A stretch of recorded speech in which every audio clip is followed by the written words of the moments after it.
नमस्कार साथियों, चाणक्य गुरु digital platform पर आपका हार्दिक अभिनंदन है, स्वागत है। साथियों, आज हम ज्योग्राफी में देखेंगे राजस्थान ज्योग्राफी का एक नया बिंदु। और आज नया बिंदु होगा जो होगा राजस्थान के प्रमुख खनिजों के बारे में चर्चा करेंगे। तो आज की हम चर्चा करेंगे राजस्थान के प्रमुख खनिज। आज का साथियों टॉपिक है राजस्थान के खनिज।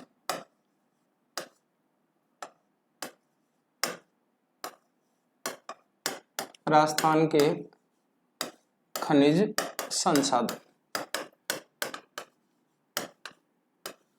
राजस्थान के खनिज संसाधन, इस पर हम चर्चा करेंगे। सबसे पहले तो हम सामान्य जानकारी के बारे में चर्चा करते हैं। राजस्थान में जो खनिज हैं उनके बारे में जो मूलभूत जो हमारे पॉइंट बनते हैं उनकी चर्चा करेंगे।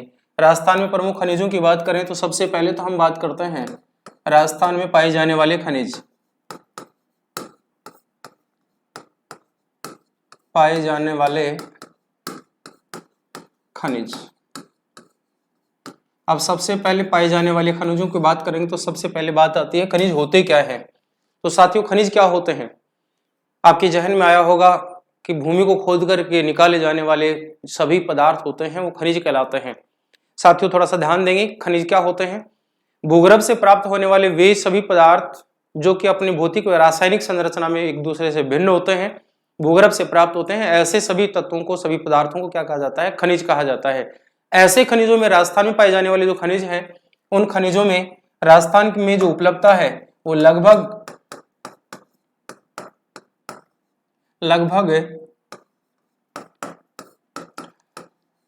79 प्रकार के खनिजों की उपस्थिति है।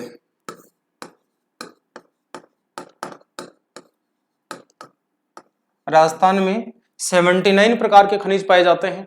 और ये जो 79 प्रकार के खनिज हैं तो साथियों हम देखते हैं कि खनिजों की बहुलता है और ये बहुलता के कारण ही राजस्थान को खनिजों का अजायब घर कहा जाता है। तो ध्यान रखें, राजस्थान को खनिजों का अजायब घर खनिजों की अधिकता के कारण कहा जाता है। राजस्थान को खनिजों का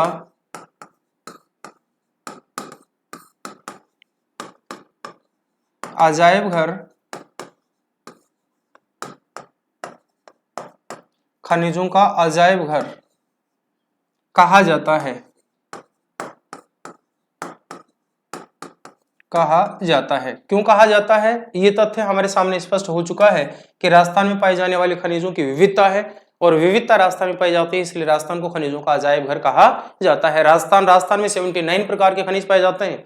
इनमें कुछ महत्वपूर्ण खनिज हैं तो कुछ गौण खनिज हैं, अर्थात राजस्थान में पाए जाने वाले जो खनिज हैं उनमें से कुछ प्रधान खनिज माने जाते हैं और कुछ गौण खनिज माने जाते हैं। तो प्रधान खनिजों में कौन कौन से आएंगे, गौण खनिजों में कौन कौन से आएंगे? प्रधान खनिजों और गौण खनिजों में वे खनिज जो राजस्थान में एकाधिकार वाले हैं, अर्थात राजस्थान में पाए जाने वाले खनिजों में राजस्थान में पाए जाते हैं जो केवल अधिकतर मात्रा में राजस्थान ही उत्पादन करता है और राजस्थान में ही उनका भंडार पाया जाता है। तो ऐसे खनिजों को कहा जाता है एकाधिकार वाले खनिज। तो उनकी चर्चा करेंगे, राजस्थान में कौन कौन से खनिज हैं जो राजस्थान में एकाधिकार वाले खनिज माने जाते हैं। तो सबसे पहले हम बात करें राज्य के एकाधिकार वाले खनिज। राज्य के एकाधिकार वाले खनिज, ये जो 79 प्रकार के खनिज हैं इनमें से राजस्थान में एकाधिकार कौन कौन से खनिजों में पाया जाता है, अर्थात वो खनिज जो राजस्थान राज्य में ही प्राप्त होते हैं, अन्य राज्यों में उनका उत्पादन गौण होता है या राज्य की तुलना में बहुत कम होता है, ऐसे खनिजों को कहा जाता है एकाधिकार वाले खनिज। तो एकाधिकार वाले खनिजों में हम बात करें तो एस्बेस्टस पहला खनिज हम देखें,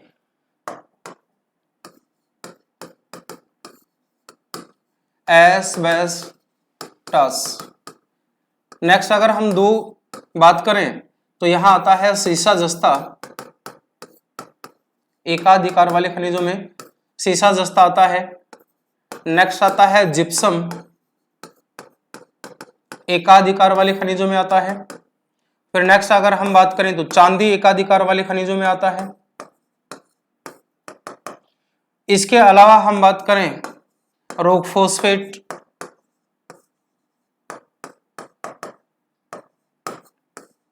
एकाधिकार वाले खनिजों में आता है। इसके अलावा प्रमुख और भी खनिज हैं जिनमें राजस्थान का एकाधिकार है, अर्थात राजस्थान में इनका उत्पादन और क्षेत्र है वो सबसे ज्यादा है, भंडार भी सबसे ज्यादा है, साथ में इसका उत्पादन भी सबसे ज्यादा होता है। अन्य राज्यों की तुलना में ये राजस्थान में सबसे ज्यादा जमाव रखते हैं और सबसे ज्यादा उत्पादन करते हैं, इसलिए इनको एकाधिकार वाले खनिज कहा जाता है। अगर आगे हम बात करें तो प्रमुख उत्पादन क्षेत्रों में इसी क्षेत्र की एक अगली कड़ी आती है जिसको हम कहते हैं चूना पत्थर, और इसके ऊपर हम उद्योगों में देखा था कि सीमेंट उद्योग का कच्चा माल चूना पत्थर है, और राजस्थान में सबसे ज्यादा सीमेंट उत्पादन होने का कारण भी था तो वो चूना पत्थर था। तो प्रमुख रूप से एकाधिकार वाले खनिज हैं। और बहुतायत की बात करें तो यहाँ अन्य बहुतायत में पाए जाने वाले खनिज हैं जो इन एकाधिकार वाले खनिजों के बाद आते हैं। तो चूना पत्थर,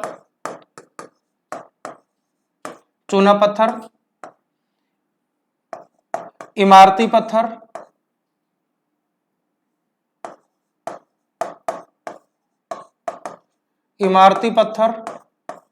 बहुतायत की बात कर रहे हैं। फिर नेक्स्ट नंबर 8 की बात करें तो हम यहां लिख लेते हैं, इनमें आता है नमक। नेक्स्ट बात करें तो सोपस्टोन,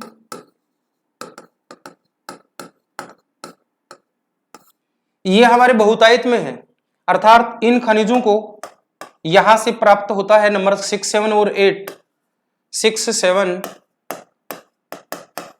8 और 9 तक जो हमारी स्थिति है ये है बहुतायत में पाए जाने वाले खनिज। बहुतायत में पाए जाने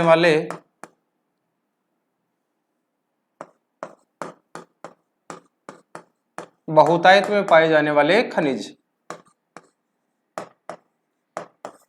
तो ये है हमारे एकाधिकार वाले खनिज, ये है बहुतायत में पाए जाने वाले, अर्थात राजस्थान में वो खनिज जो एकाधिकार के साथ साथ जिनकी मात्रा अधिक पाई जाती है बहुतायत वाले खनिज कहलाते हैं। अब यहां हम देखेंगे बहुतायत का तात्पर्य उत्पादन की क्रिया में बहुतायत है या फिर आय की दृष्टि से बहुतायत है। तो यहां हम देखेंगे राजस्थान में अगली कड़ी में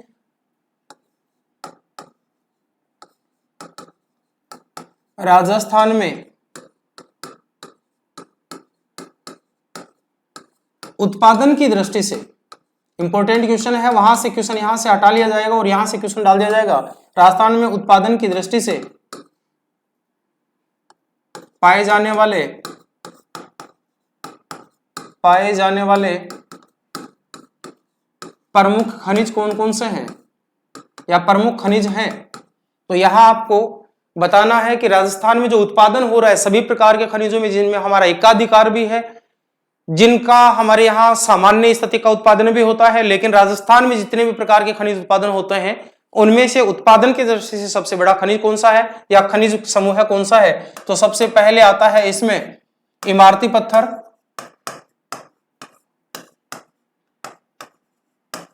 और इमारती पत्थर का राजस्थान में सबसे ज्यादा उत्पादन होता है। कुल उत्पादन में इसका जो योगदान है वो है 37%। राजस्थान में जितने भी प्रकार के खनिजों का उत्पादन होता है, राजस्थान में बहुतायत में प्राप्त होने वाला खनिज जो कि राजस्थान में होता है, लेकिन राजस्थान में उत्पादन के साथ उसका जो अंश है वो बहुत कम पाया जाता है। ऐसे में वो खनिज जो गौण तो हैं लेकिन राजस्थान में जो उत्पादन हो रहा है, राजस्थान में विभिन्न प्रकार के खनिजों में जिनमें सर्वाधिक होता है, तो उसमें पहला नंबर आता है इमारती पत्थर का, जो कि 37% उत्पादन के साथ सर्वाधिक है। इसके बाद अगर हम बात करें तो नेक्स्ट हमारा नंबर 2 आता है नमक का। अब यहां से एक क्वेश्चन अलग भी बनेगा, नमक उत्पादन, और नमक उत्पादन में हमारे राजस्थान में कुल जो उत्पादन हो रहा है उसमें 2.9% उत्पादन हमारे नमक का होता है। लेकिन प्रश्न यहां से हो झीलों द्वारा नमक उत्पादन में, यहां से एक क्वेश्चन इंपॉर्टेंट बन रहा है साथियों, ध्यान देंगे। झीलों से नमक उत्पादन में, झीलों से नमक उत्पादन में राजस्थान का प्रथम स्थान, राजस्थान का प्रथम स्थान आता है, प्रथम स्थान आता है। नेक्स्ट अगर हम बात करें तो यहां नंबर 3 पर आता है सीसा जस्ता,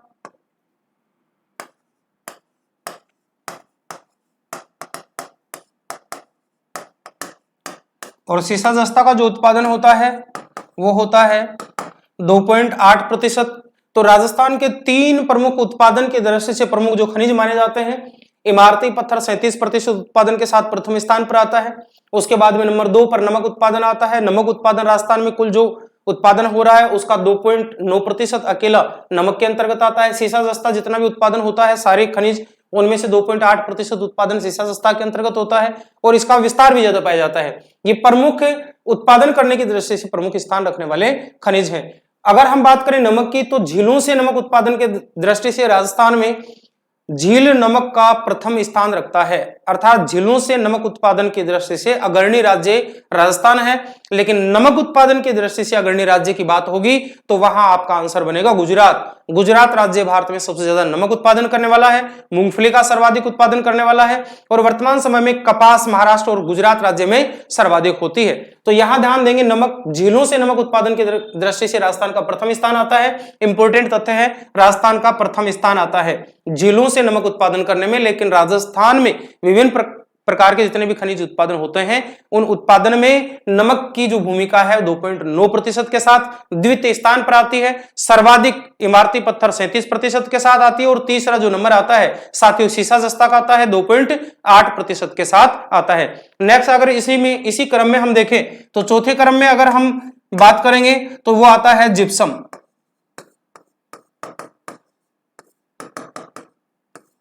चौथे क्रम का अगर खनिज माना जाएगा तो वो खनिज है हमारा जिप्सम, जो उत्पादन की दृष्टि से हमारे चौथे नंबर का प्रमुख खनिज माना जाता है।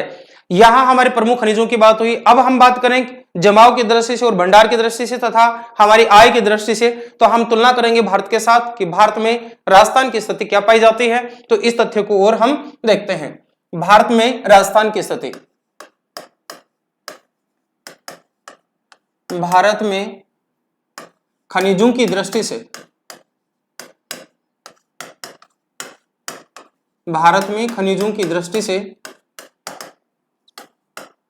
राजस्थान की स्थिति,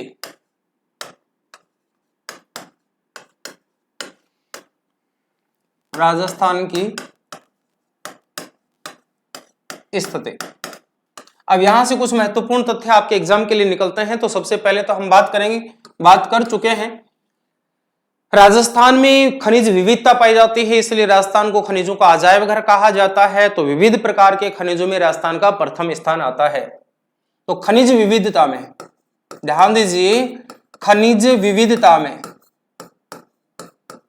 खनिज विविधता में राजस्थान का प्रथम स्थान आता है।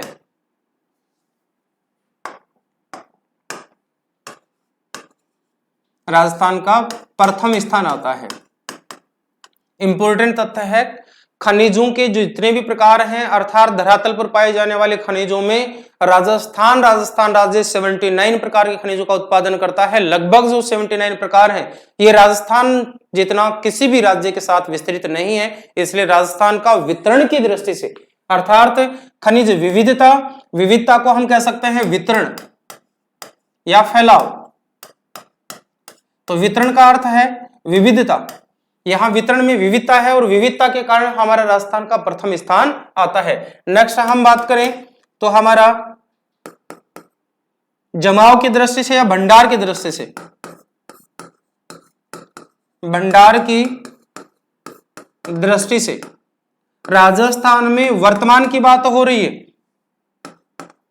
वर्तमान जो आंकड़े हैं, वर्तमान आंकड़ों में राजस्थान का भंडार की दृष्टि से जितने भी प्रकार के खनिज पाए जाते हैं उन खनिज भंडार की दृष्टि से राजस्थान का नंबर आता है द्वितीय स्थान। सेकंड स्थान आता है, फर्स्ट स्थान आता है झारखंड का, प्रथम स्थान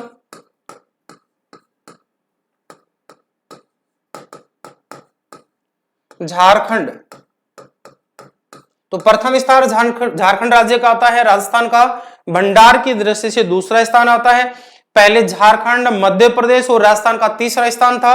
वर्तमान में भंडार की दृष्टि से खनिज भंडार में दूसरा स्थान आता है।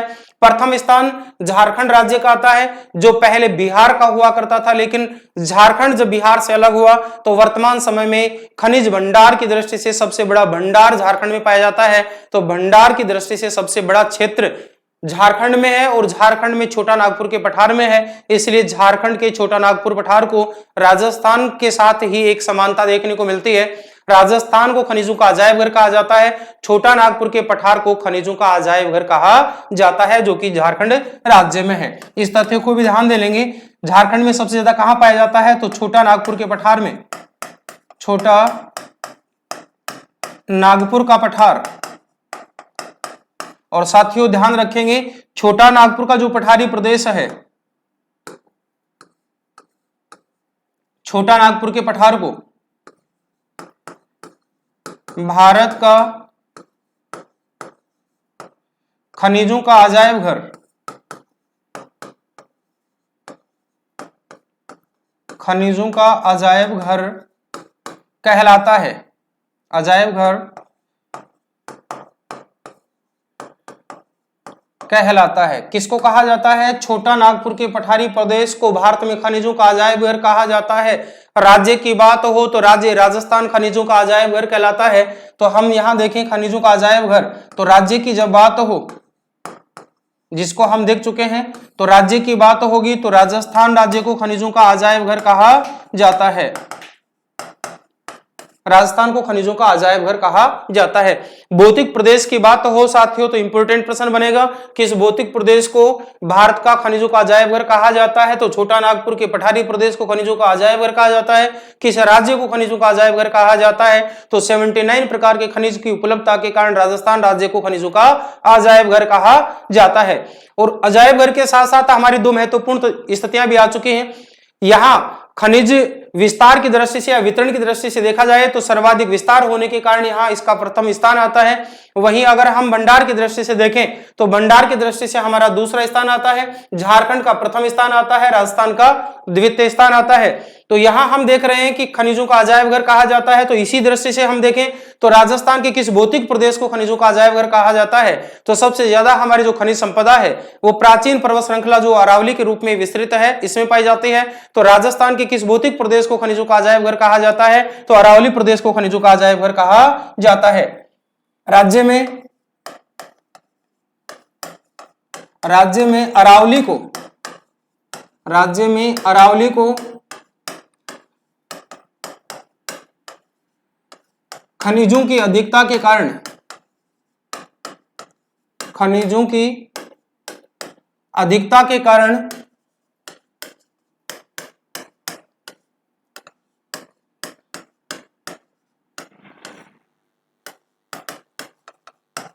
खनिज संपन्न माना जाता है। खनिज संपन्न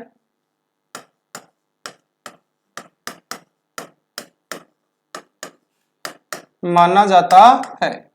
तो खनिज संपदा की दृष्टि से हमारा अरावली महत्वपूर्ण भौतिक प्रदेश है जिसमें खनिजों की विविधता पाई जाती है, और इसी कारण से राजस्थान में इसी भौतिक प्रदेश को खनिजों का अजायब घर कहा जाता है। तो राज्य में अरावली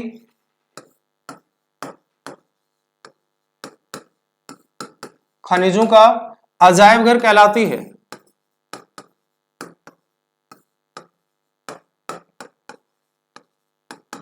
अजायब घर कहलाती है। ये इंपॉर्टेंट तथ्य होंगे साथियों, याद रखेंगे। अजायब घर के संबंध में 3 तथ्य हो चुके हैं, एक बार पुनः देख लीजिए। भारत में किस भौतिक प्रदेश को या किस क्षेत्र को खनिजों का अजायब घर कहा जाता है? तो झारखंड राज्य में फैला हुआ छोटा नागपुर का पठारी प्रदेश है जिसको खनिजों का अजायब घर कहा जाता है। राज्य में खनिजों का अजायब घर किसे कहा जाता है? तो राजस्थान राज्य को खनिजों का अजायब घर कहा जाता है। राजस्थान में किस भौतिक प्रदेश में खनिजों की विविधता के कारण राजस्थान का खनिजों का अजायब घर कहलाता है? तो अरावली भौतिक प्रदेश में खनिज विविधता के कारण अरावली को राजस्थान का खनिजों का अजायब घर कहा जाता है। आगे हम देखते हैं भारत के साथ में अगले तथ्य को। तो हम देखेंगे उत्पादन की क्रिया को। भारत में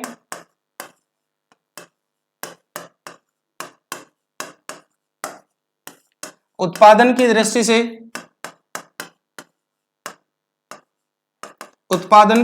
से राजस्थान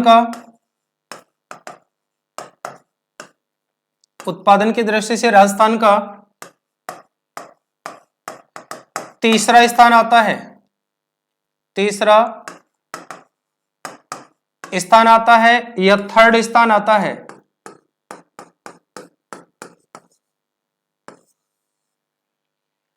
देखिए राजस्थान में वितरण की दृष्टि से प्रथम स्थान है, भंडार की दृष्टि से द्वितीय स्थान है, उत्पादन की दृष्टि से तीसरा स्थान है, लेकिन आय की दृष्टि से हमारा पांचवा स्थान आता है।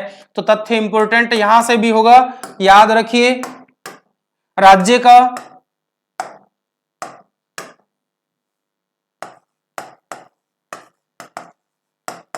राजस्थान का आय की दृष्टि से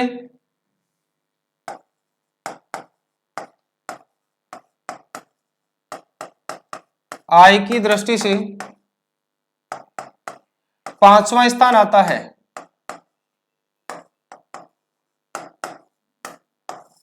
पांचवा स्थान आता है। तो यहां से इंपॉर्टेंट तथ्य होंगे जो क्रम संख्या 1, 2, 3 और 5 के साथ जुड़े हुए हैं, इंपॉर्टेंट तथ्य के रूप में ध्यान रखेंगे। प्रथम स्थान झारखंड का आता है, तो पांचवा नंबर राजस्थान का आता है। तो यहां प्रथम स्थान को भी ध्यान दे लीजिए, क्योंकि आपके भारत के साथ भी ये तथ्य जुड़े हुए हैं, तो आप इसको भी ध्यान से पढ़ लेंगे। प्रथम स्थान,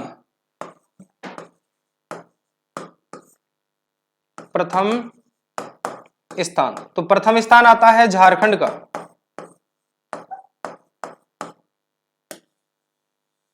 प्रथम स्थान वाला जो राज्य है यह है झारखंड, और राजस्थान का आता है पांचवा नंबर। अब इनमें कौन कौन से राज्य राजस्थान से अग्रणी है, यहां बात करते हैं हम राजस्थान से अग्रणी राज्यों की।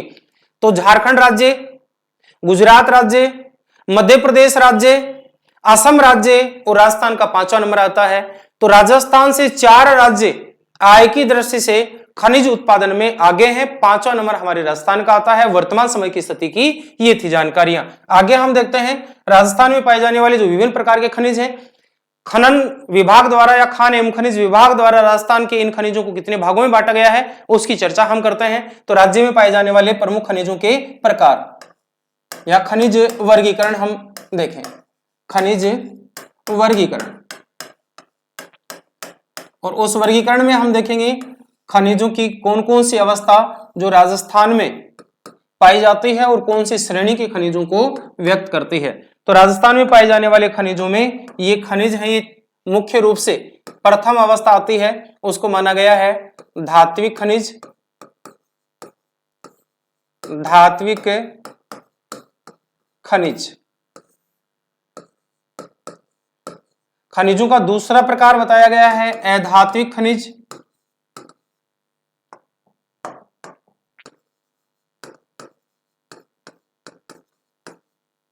अधात्विक खनिज, खनिजों का तीसरा प्रकार जो बताया गया है सी प्रकार,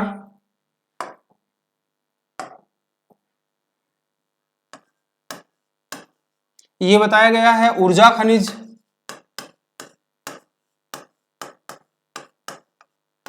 और खनिजों का चौथा प्रकार या डी प्रकार बताया गया है, ये बताया गया है आणविक खनिज। आणविक खनिज, ये 4 प्रकार के खनिज होते हैं। इन 4 प्रकार के खनिजों में राजस्थान में पाए जाने वाले खनिज कौन कौन से क्षेत्र में पाए जाते हैं, कौन कौन से प्रकार के खनिज हैं, जिनका क्षेत्र कौन सा है, उसके बारे में चर्चा करेंगे। तो सबसे पहले तो हम इनकी विस्तार से व्याख्या करने से पहले इनके फॉर एग्जाम्पल देखें कि कौन कौन से खनिज धात्विक कहलाते हैं, कौन से खनिज अधात्विक कहलाते हैं, कौन से खनिज ऊर्जा श्रेणी के खनिज कहलाते हैं, कौन से खनिज हैं ये आणविक श्रेणी के खनिजों में आते हैं। तो सबसे पहले हम कुछ फॉर एग्जांपल के रूप में देखते हैं धात्विक खनिजों के अंतर्गत कौन कौन से खनिज सम्मिलित किए जाते हैं। तो यहां हम देखेंगे सबसे पहले धात्विक खनिजों में लोहा की बात करें, लोहा खनिज। तो लोहा हम अयस्क के रूप में लिखें, लोहा अयस्क, सीसा जस्ता,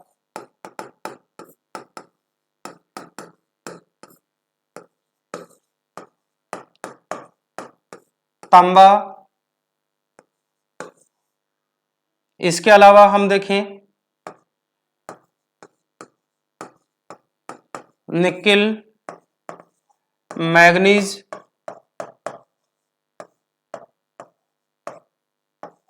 कोबाल्ट। ये कुछ महत्वपूर्ण रूप से खनिजों की अवस्था है। और नेक्स्ट में हम देखें चांदी।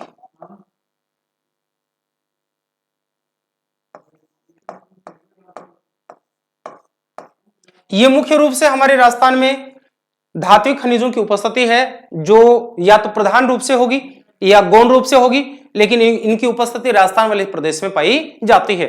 आगे हम बात करें अधात्विक खनिजों की, तो अधात्विक खनिजों में कौन कौन से जो खनिज हैं यहां पाए जाते हैं, उनमें हम देखेंगे नंबर 1 अधात्विक खनिजों में चूना पत्थर,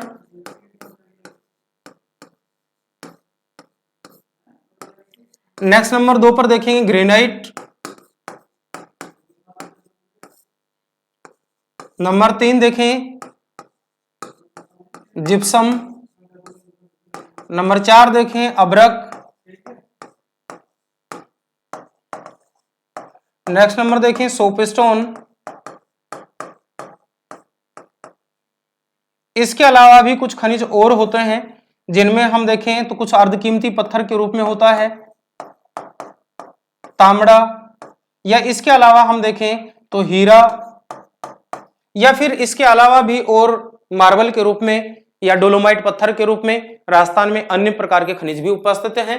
इनमें अगर हम और भी विविध प्रकार के खनिजों की बात करें तो जैसे रॉक फॉस्फेट की बात करें, इमारती पत्थर की बात करें, जो कि एक अधात्विक प्रकार के खनिजों के अंतर्गत आते हैं, तो इत्यादि प्रकार के खनिज यहां पाए जाते हैं।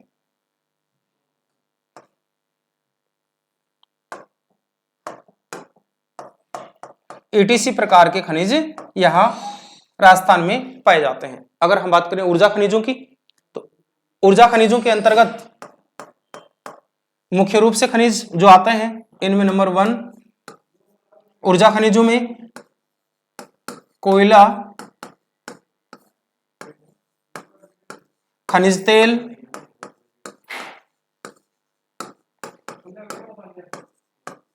प्राकृतिक गैस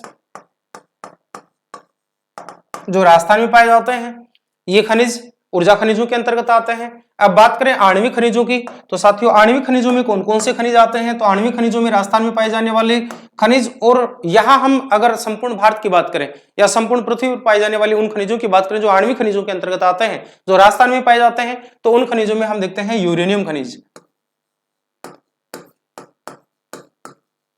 यूरेनियम खनिज,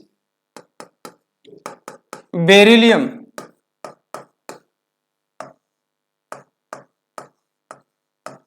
बेरिलियम खनिज, ये राजस्थान में पाए जाते हैं। इसके अलावा और भी कुछ खनिज हैं जो आणविक खनिजों के रूप में आते हैं, लेकिन राजस्थान में उनकी उपस्थिति नहीं के बराबर पाई जाती है। तो ये था हमारा राजस्थान में खनिजों के वर्गीकरण की कहानी।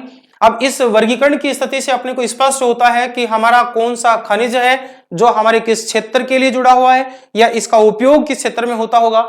ऐसे खनिज जिनका उपयोग निश्चित रूप से ऊर्जा के लिए होता होगा, जैसे कोयला है, खनिज तेल है, प्राकृतिक गैस है, अर्थात ये ऊर्जा श्रेणी के खनिजों में आता है।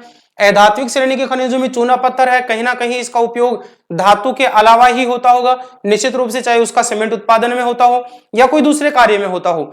निश्चित रूप से ग्रेनाइट है तो इसका उपयोग विभिन्न प्रकार की जो हमारे निर्माण सामग्री में प्रयुक्त होने वाले पत्थर के रूप में होता होगा या कोई अन्य कार्य में होता होगा। तो इसी प्रकार से जिप्सम है, अब्रक है, रॉक फॉस्फेट है, तांबड़ा है, हीरा है, या फिर इसके अतिरिक्त जो हमारे राजस्थान में पाए जाने वाले खनिज हैं, उन खनिजों में अधात्विक खनिजों के जो प्रकार हैं ये उपस्थित पाए जाते हैं। धात्विक खनिजों की बात करें तो राजस्थान में धात्विक खनिजों की जो समृद्धता है सबसे ज्यादा, तो सबसे पहले हम देखें तो अरावली भौतिक प्रदेश में पाई जाती है, क्योंकि प्राचीन होने के साथ साथ में इनकी जो उत्पत्ति है वो भी प्राचीन मानी जाती है। तो प्राचीन भौतिक प्रदेश ही इनकी समृद्धता वाला क्षेत्र है। अगर इनमें बात करें राजस्थान में कौन कौन से हैं, तो राजस्थान में लोहा अयस्क पाया जाता है, सीसा जस्ता पाया जाता है, चांदी पाई जाती है, या इसके अलावा भी हम बात करें तो कोबाल्ट जैसी स्थिति भी पाई जाती है। तो मुख्य रूप से खनिजों में यह स्थिति राजस्थान में पर्याप्त मात्रा में है।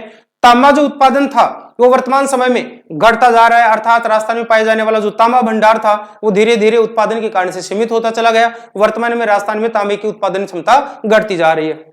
इस प्रकार से राजस्थान में धात्विक खनिजों की उपस्थिति है। अब हम चर्चा करेंगे इनके बारे में विस्तार के साथ। राजस्थान में ये खनिज किस अवस्था में पाए जाते हैं, कौन सा खनिज राजस्थान के किस जिले में पाया जाता है, इसकी हम विस्तार के साथ चर्चा करने वाले हैं।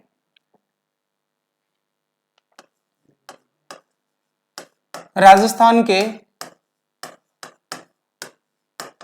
प्रमुख खनिज, राजस्थान के प्रमुख खनिज, और इन प्रमुख खनिजों में सबसे पहले हम ले रहे हैं राजस्थान के प्रमुख खनिजों की स्थिति को, और इन खनिजों में हम सबसे पहले चर्चा करेंगे उन खनिजों की जो राजस्थान में एकाधिकार के साथ साथ में बहुतायत भी रखते हैं, और बहुतायत कहां कहां पाई जाती है उसके क्षेत्रों की चर्चा हम करेंगे। तो इससे पहले राजस्थान में जो खनिज हैं उन खनिजों की बात करेंगे, तो उन मुख्य प्रकार के खनिजों की बात करेंगे। तो हम यहां देख रहे हैं राजस्थान के प्रमुख खनिज, और प्रमुख खनिजों में से पहला हम खनिज लेते हैं सीसा जस्ता। सीसा जस्ता, साथियों इसके बारे में हम जान चुके हैं। सीसा जस्ता किस प्रकार का खनिज है, तो सबसे पहले तो हम देखेंगे धात्विक खनिज है। धात्विक खनिज है, धात्विक खनिज की श्रेणी में आता है, अर्थात इसमें धातु पाई जाती है, और सीसा जस्ता एक संयुक्त खनिज के रूप में प्राप्त होता है। तो सीसा जस्ता है वो एक संयुक्त खनिज के रूप में प्राप्त होता है।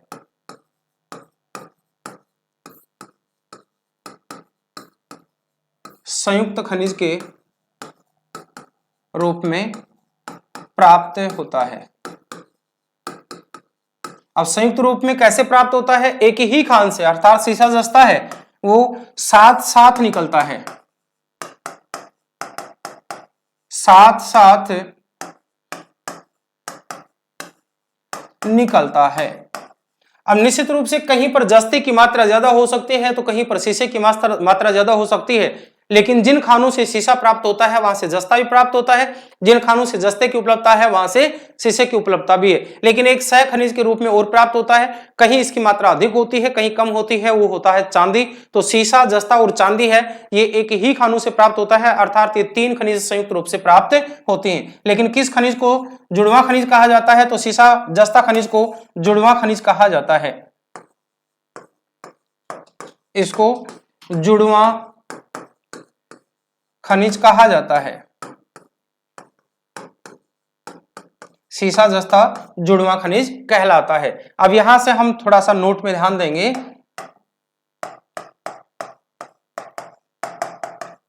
राज्य में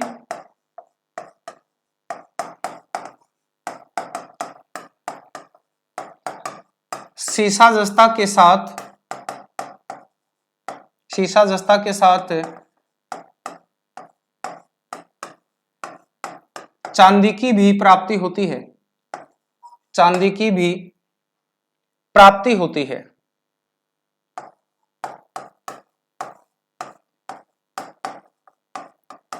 चांदी की भी प्राप्ति होती है। तो कुछ स्थानों पर चांदी की मात्रा ज्यादा होती है, कुछ स्थानों पर चांदी की मात्रा कम होती है, लेकिन सीसा जस्ता जहां से निकाला जाता है वहां से चांदी का उत्पादन भी होता है। तो ये राजस्थान में सीसा जस्ता की उपस्थिति थी। अब आगे हम चर्चा करते हैं सीसा जस्ता के क्षेत्रों का।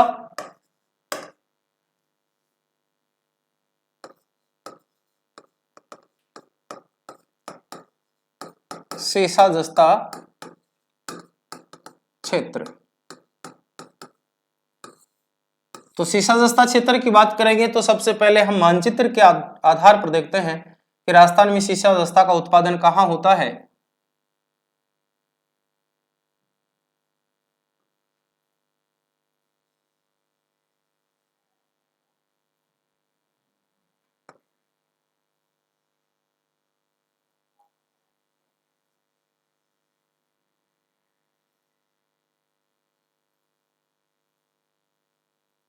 ये अगर हम राजस्थान के आउटलाइन को देखें तो राजस्थान में सीसा जस्ता की प्राप्ति कहां कहां होती है उसके बारे में हम चर्चा करते हैं। तो साथियों सबसे पहले हम देखें सीसा जस्ता की जो प्राप्ति है वो होती है चित्तौड़गढ़ में। अगर इस स्थान पर हम लिखें चित्तौड़गढ़ तो सबसे पहले हम चित्तौड़गढ़ की बात करें।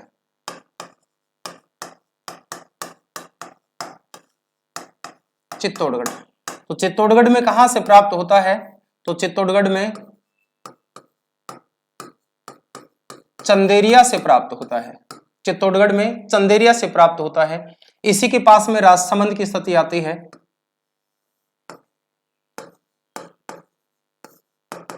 राजसमंद, राजसमंद में कहां से इसकी प्राप्ति होती है, तो राजसमंद वाला जो क्षेत्र है सीसा जस्ता के लिए जाना जाता है। तो राजसमंद में राजपुरा दरीबा, राजपुरा दरीबा क्षेत्र सीसा जस्ता के लिए जाना जाता है। अगर इसी के पास में हम देखें तो इस क्षेत्र में सवाईमाधोपुर क्षेत्र आता है।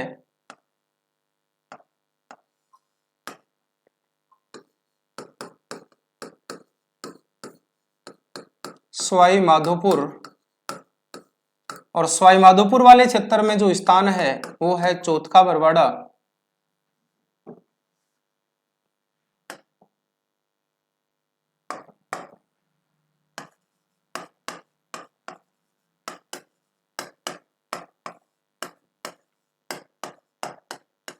चौथका बरवाड़ा, ये राजस्थान में प्रमुख रूप से अगर हम बात करें तो सीसा जस्ता उत्पादन वाले क्षेत्रों में आते हैं। अगर इसके अलावा हम देखें तो राजस्थान में सीसा जस्ता का उत्पादन इसके अलावा भी गौण उत्पादन क्षेत्र में है, तो भीलवाड़ा वाले क्षेत्र में भी सीसा जस्ता का उत्पादन होता है।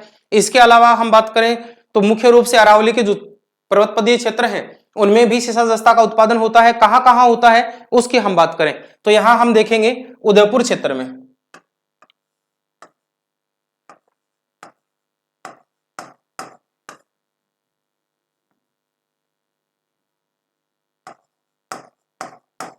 उदयपुर में, और उदयपुर में बात करें तो देवबारी इसके लिए प्रसिद्ध है। देवबारी की खाने शीशे जस्ते के लिए जानी जाती हैं। इंपॉर्टेंट क्वेश्चन निकलता है, देवबारी की खाने राजस्थान में किस खनिज के लिए जानी जाती हैं? तो देवबारी की खाने उदयपुर जिले में सीसा जस्ता उत्पादन के लिए जानी जाती है। राजपुरा दरीबा क्षेत्र किस खनिज के लिए जाना जाता है? राजपुरा राजसमंद में सीसा जस्ता उत्पादन के लिए जाना जाता है। चंदेरिया चित्तौड़गढ़ किस खनिज के लिए जाना जाता है? तो चंदेरिया चित्तौड़गढ़ सीसा जस्ता के लिए जाना जाता है। सवाईमाधोपुर में चौथ का बरवाड़ा किस खनिज के लिए जाना जाता है? तो सीसा जस्ता के लिए जाना जाता है।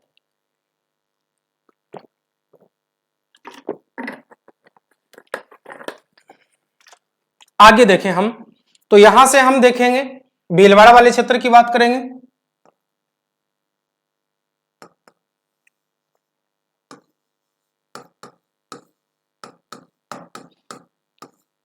और भीलवाड़ा क्षेत्र का जो रामपुरा आगुचा क्षेत्र है,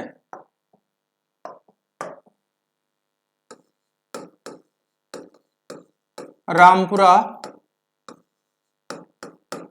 आगुचा, साथियों बहुत बार एग्जाम में प्रश्न पूछा जा चुका है। रामपुरा आगुचा किस खनिज के लिए जाना जाता है? तो भीलवाड़ा में पड़ता है रामपुरा आगुचा, जो कि सीसा जस्ता उत्पादन के लिए जाना जाता है। तो सीसा जस्ता उत्पादन का क्षेत्र रामपुरा आगुचा किस जिले में है?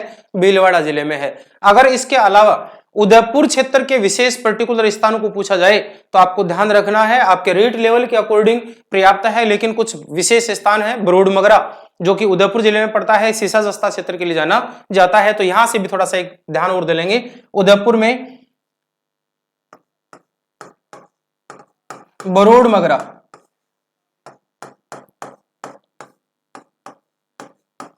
बरोड मगरा क्षेत्र किसके लिए जाना जाता है? क्योंकि देवबारी की खाने किसके लिए जानी जाती हैं? देवबारी उदयपुर की जो खाने हैं वो सीसा जस्ता के लिए जानी जाती हैं। तो उदयपुर का जो बरोड मगरा है वो किस खनिज के लिए जाना जाता है? वो जाना जाता है सीसा जस्ता उत्पादन के लिए। माचिया मगरा जो बरोड मगरा के पास ही पड़ता है, माचिया मगरा,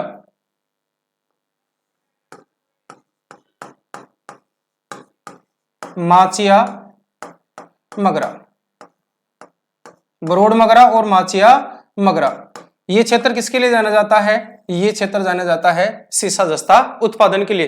तो राजस्थान में देखिए अरावली बेल्ट है, इसी क्षेत्र में सबसे ज्यादा सीसा जस्ता की प्राप्ति है। सवाईमाधोपुर वाले क्षेत्र की बात करें तो सवाईमाधोपुर वाले क्षेत्र में विंध्याचल पर्वत श्रृंखला का जो भाग है वो अरावली के साथ आकर के मिलता हुआ नजर आता है। तो इस क्षेत्र में सीसा जस्ता की प्राप्ति है। इसके अलावा भीलवाड़ा क्षेत्र है, चित्तौड़गढ़ क्षेत्र है, राजसमंद क्षेत्र है और उदयपुर क्षेत्र है जो कि इसका केंद्र माना जाता है। राजस्थान में सबसे ज्यादा सीसा जस्ता का उत्पादन इसी क्षेत्र की ओर सबसे ज्यादा होता है। अगर बात की जाए तो एशिया का सबसे प्रमुख केंद्र माना जाता है या सर्वश्रेष्ठ किस्म का जो सीसा जस्ता केंद्र माना जाता है वो माना जाता है रामपुरा आगुचा को। तो यहां से आपके एग्जाम के लिए जो इंपोर्टेंट क्वेश्चन निकलेगा उसको ध्यान देंगे।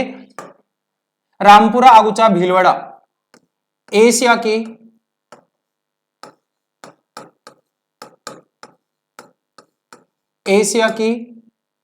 श्रेष्ठ खान,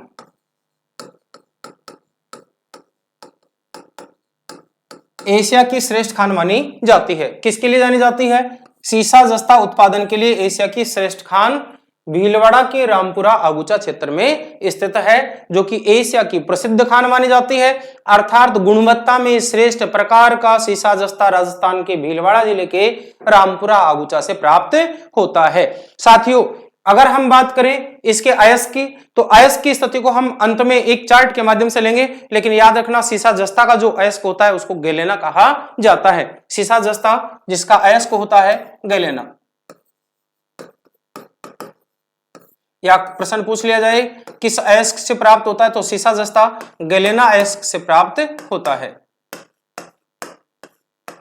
गैलेना अयस्क होता है, इस गैलेना अयस्क से सीसा जस्ता की प्राप्ति होती है। यह था हमारा सीसा जस्ता। आगे की हमारी जो चर्चा होगी वो होगी अगली क्लास के साथ। तब तक के लिए नमस्कार, धन्यवाद।